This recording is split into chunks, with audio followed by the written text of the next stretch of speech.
Russia থেকে তেল আমদানির জন্য ভারতকে আরও কঠোর শাস্তি দিতে চলেছেন ডোনাল্ড ট্রাম্প।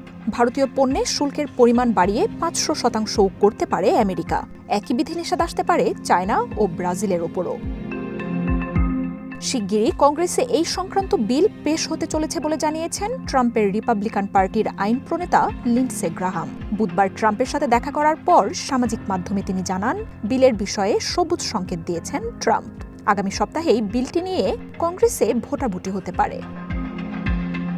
লিন্ডসে বলেন, যেসব দেশ সস্তায় রাশিয়ার তেল কিনে পুতিনকে যুদ্ধে সহায়তা করছে তাদের শাস্তির আওতায় আনা হবে এর মাধ্যমে। মস্কো থেকে এখনও তেল আমদানি অব্যাহত রাখা দেশগুলোই এই শাস্তি পাবে বলেও জানান তিনি। ভবিষ্যৎ হোক নিরাপদ, বিনিয়োগ হোক বিশ্বস্ত, আর আমার পছন্দ সল্ট বে। ওয়েলকাম টু সল্ট বে। এর আগে রুশ তেল কেনার বিরুদ্ধে ভারতের ওপর বাড়তি ২৫% শুল্ক চাপিয়ে রেখেছেন প্রেসিডেন্ট ডোনাল্ড ট্রাম্প।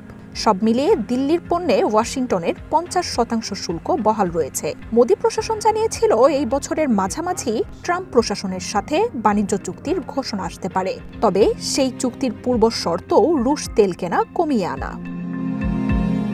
এই সপ্তাহেই ভেনেজুয়েলায় হামলার পরের দিন ভারতকে লক্ষ্য করে আবারও হুমকি দিয়েছিলেন ট্রাম্প।